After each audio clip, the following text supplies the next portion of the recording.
Laurie! Hi, JR! Ang pag-aasawa ay di biro. Well, pumapasok na kayo ngayon sa bagong phase sa life nyo. And I'm sure kailangan ng matinding patience and understanding and communication. Kailangan nyo palaging pag-usapan lahat ng bagay and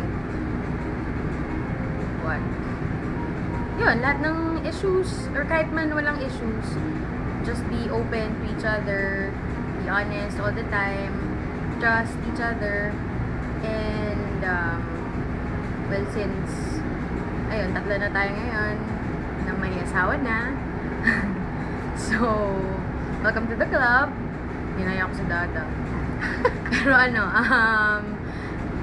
ba?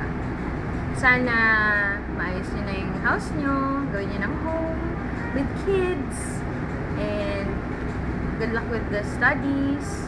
It's a work din.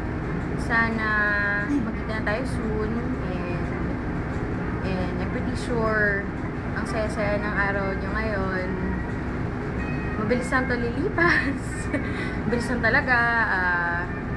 Ayun, hello sa family nyo and friends. Kami yung friends ni Laurie dito sa Pilipinas. Yun. Congratulations, best wishes, and I love you guys.